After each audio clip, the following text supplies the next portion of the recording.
Good day everyone. Today we're going to discuss to you the global citizen. So first, okay. Most of you are Filipino citizens, but you are a global citizen. If so, what responsibilities do you have to think and act as a global citizen? So what is a global citizen? Okay, first we must understand what is global citizen before we proceed to the remaining to the other lessons. Okay. They may have the following in common: aware of a wider world, respects diversity, helps out others, and they are responsible to themselves and others. Some of you belong to clubs or organizations that help support people across the world. Maybe a mission trip or filling show boxes at Christmas. And as you get older, you may decide to join these various groups. Okay. What does global citizenship mean? What does Filipino citizenship mean? First, you were born in the Philippines, born somewhere else, but Filipino parents immigrated to the Philippines and became a citizen through the immigration process. So these are the following criteria before we can say that you are a Filipino citizen. First, you must be a natural-born Filipino. So of course, you must be born in the Philippines, but you can also be born somewhere else, but your parents must be Filipinos. Or you can be someone who immigrated to the Philippines and became a citizen through the immigration process. Okay, next. What documents represent your legal status as a Filipino citizen?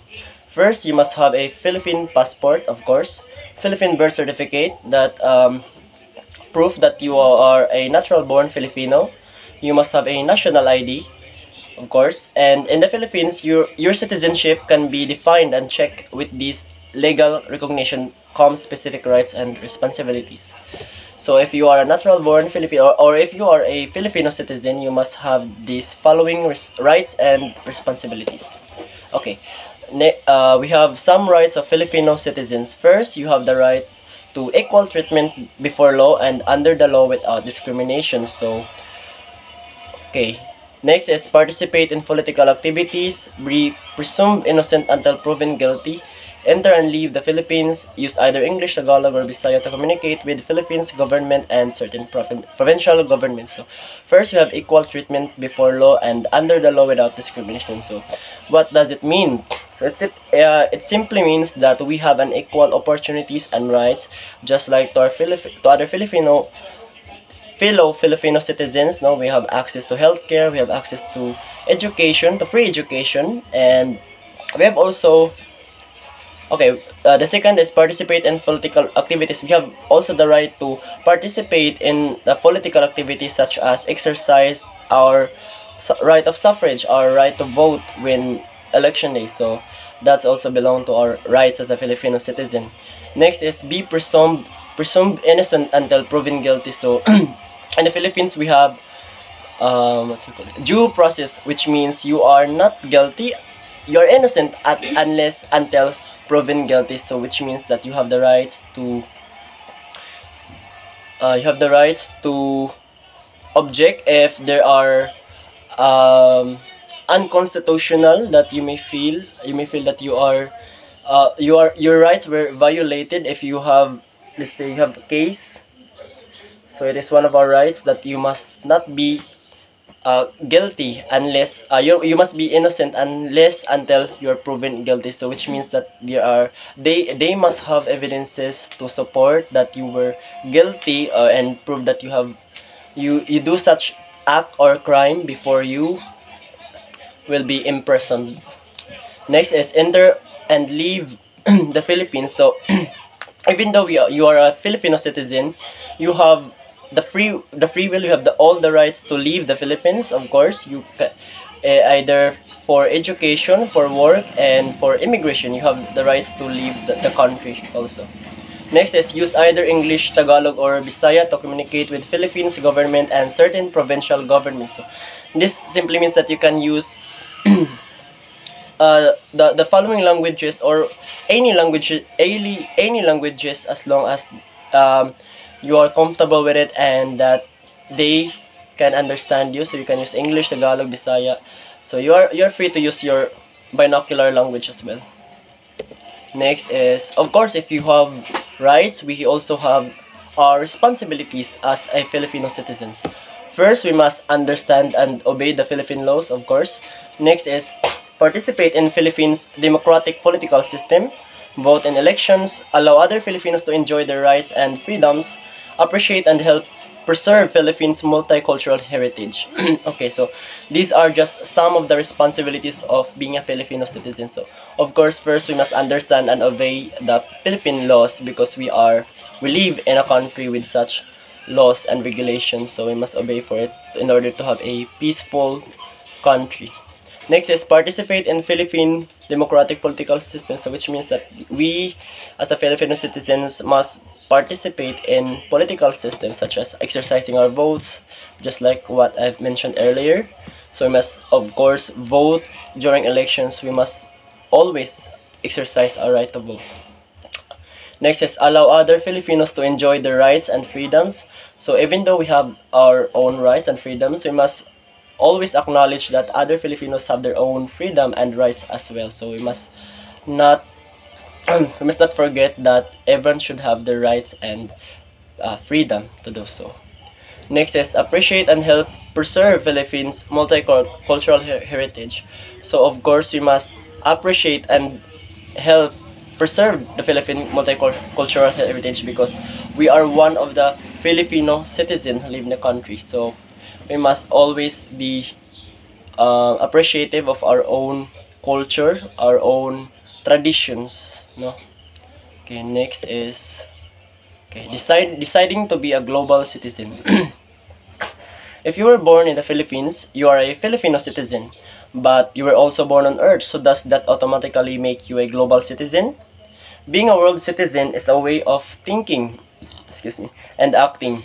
Global citizens are self-defining, that is, someone who acts and thinks like a global citizen is a global citizen. So even though whether you are a Filipino, whether you are Americans or whatever nationally you are, if you are just thinking, if you think that you are part of the world, if you are part of the complex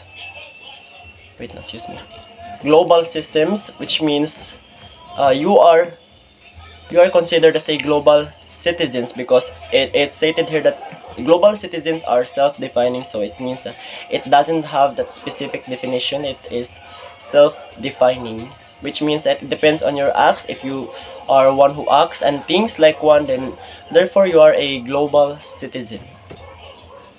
According to Martin Luther King Jr., we have inherited a large house, a great world house, in which we have to live together, black and white, Easterner and Westerner, Gentile and Jew, Catholic and Protestant, Muslim and Hindu, a family unduly separated in ideas, culture, and interests.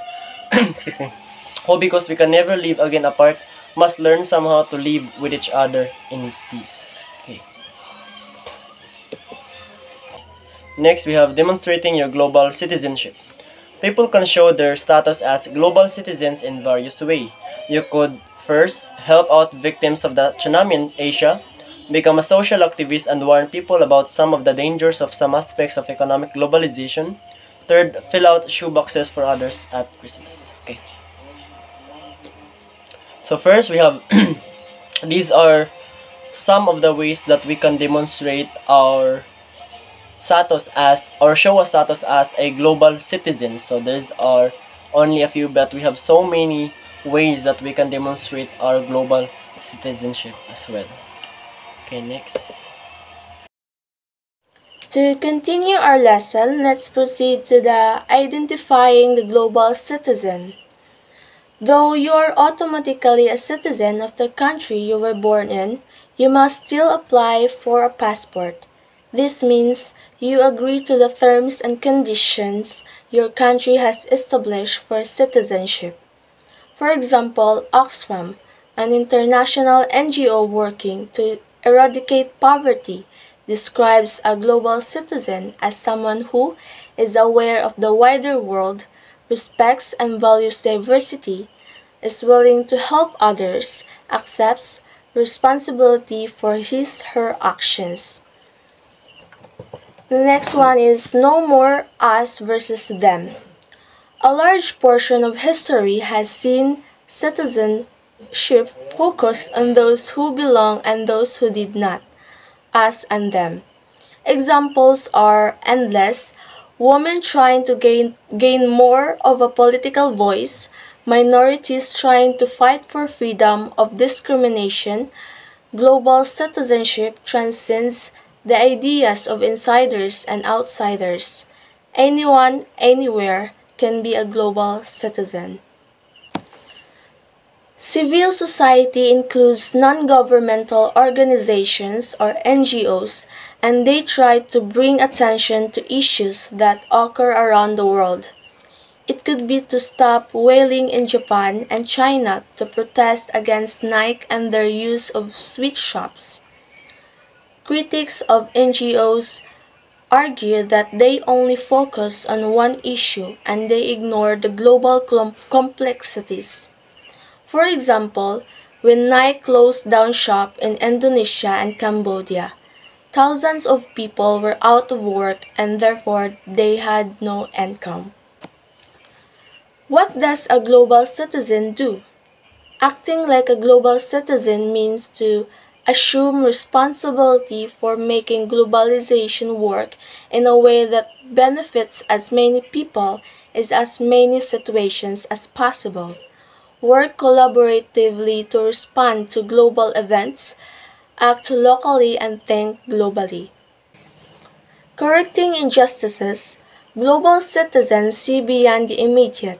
They see a world where injustices are corrected and solutions to global problems are found. Slavery, for example, was a common social practice in the late 18th or 70s and early 19th or 18th centuries.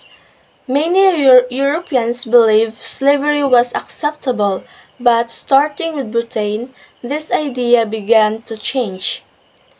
It was brought to an end in the British Empire, and now slavery is a completely illegal practice. Now, to continue the discussion of civil society, let's proceed to the aims of civil society.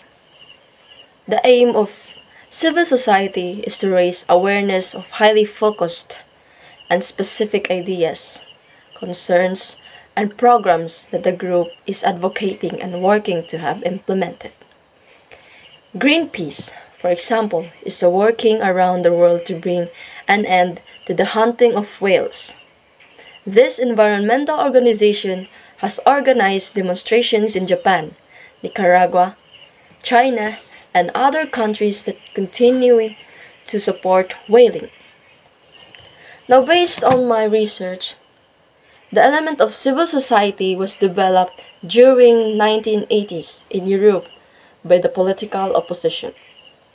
Later in 1990s, emergence of non-government organization and new social movement gave it birth on global scale. Civil society is a state or situation of people living in particular community or nation having shared interest, values, and purpose, getting benefit to have right of individuals, enjoying liberty, and to have resources to develop personal potential. Now, civil society refers to the arena of uncovered collective action around shared interests, purposes, and values. Civil society commonly embraces a diversity of spaces, actors, and institutional forms, varying in their degree of formality, autonomy, and power. Civil society are often populated by organizations such as registered charities, development non-governmental organizations, community groups, women's organizations, faith-based organizations, professional associations, trade unions, self-help groups, social movements, business associations, coalitions, and advocacy groups. Government alone do not make democracy work. Private initiative is also essential, including a vital role for those institutions which are collectively described as civil society.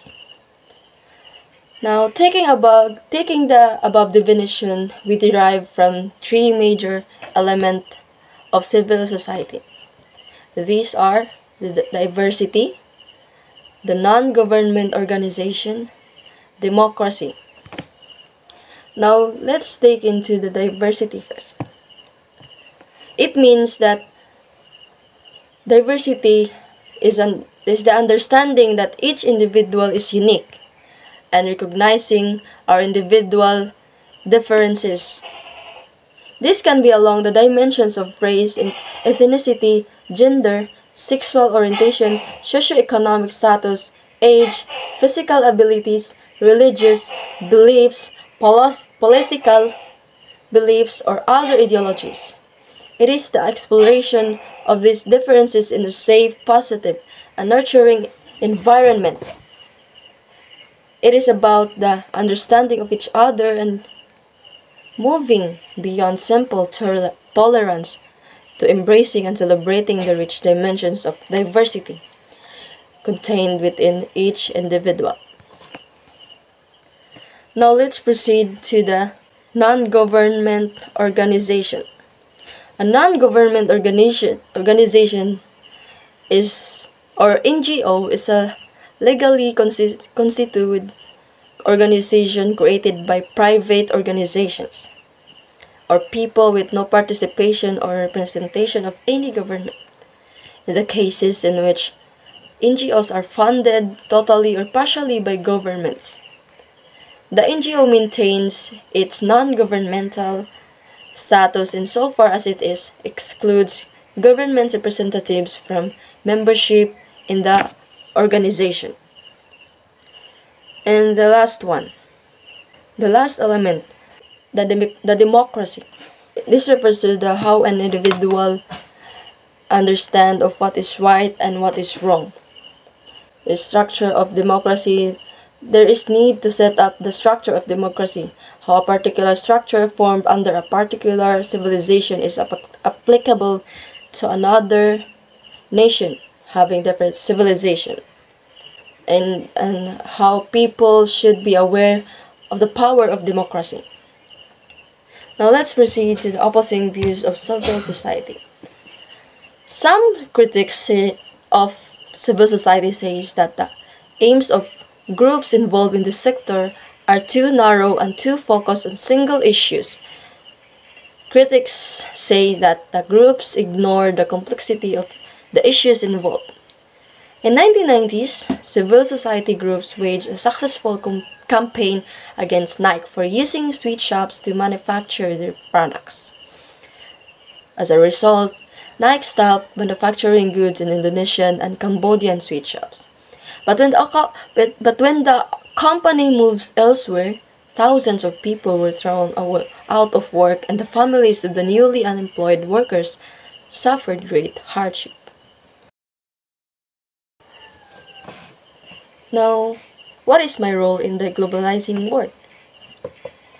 As an active citizen, it's all about doing your part. Some people argue that the problems of the problems of the world are just too big and overwhelming for individuals to make a difference. But Mother Teresa disagreed. She said, "We ourselves feel that we are doing is just a drop in the ocean. But if that drop was not in the ocean, I think that the ocean would be less because of that missing drop." This means the saying is a powerful reminder that even the smallest effort or contribution we can make a difference. When we feel discouraged or disillusioned, it can be easy to think that our actions or efforts are insignificant or unimportant. But the lesson here is that, like a single drop of water in an ocean, even a small contribution can make a meaningful impact on the larger whole. The saying also underscores that the importance of being part of something bigger than ourselves and recognizing the interconnectedness of individuals and communities. By understanding that we are part of a larger whole, we can better appreciate the significance of our own actions and the potential impact they can have when combined with the efforts of others. As an active student, just like anyone else, students can respond actively to the challenges of globalization at the local, national, international levels. Projects from Alberta, Canada students have undertaken, just like letter writing campaigns, urging the government to help disarm child soldiers in Africa, inviting in speakers to talk to students about issues such as helping refugees in Africa. And as an active consumers, companies are obviously in business to make a profit on consumer. Activists have learned that they can influence corporate policies by affecting their profit margin. Some examples of consumer activism that have successfully persuaded companies to change the way they do business are the boycotts protesting the use of animals in the testing of cosmetics lead Avon in 1989, L'Oreal in 1994, and Gillette in 1997 to abandon this practice. After a public campaign highlighted some of the unsustainable practice used by the suppliers of staples and Office Depot, both companies pledged to become more environmentally responsible in 2003. Continuing protests against wearing fur by the People for the Ethical Treatment of Animals, or PETA, have succeeded in changing the fashion in industry's attitude towards selling furs. As an active corporations, there are some corporations out there that are not just concerned with almighty dollar. So some have recognized that it is good business to act as a good global citizen. Companies such as The Body Shop and Mountain Equipment Co. support this philosophy and have moved away from focusing on profit as their sole motivation. These companies recognize that ignoring the environment and human rights will hurt everyone in the long run. The last one, as an active view. An active view. Awareness of the opportunities and challenges offered by globalization is probably the single most important aspect of global citizenship. According to Buckminster Fuller, an American inventor, philosopher, and architect, said that whether humanity is to continue and comprehensively prosper on spaceship Earth depends entirely on the integrity of the human individuals and not on the political economic system. Your role in a globalized world is to appreciate differences, help out however you can, and be respectful to yourself and others around you. You as an individual person have not a lot of power and capable of change in a positive manner. Be a voice for the people who do not always have one. Be a smart consumer, and if you have issues with something, let someone new in a positive manner. And that's what civil society as a group or member of civil society is.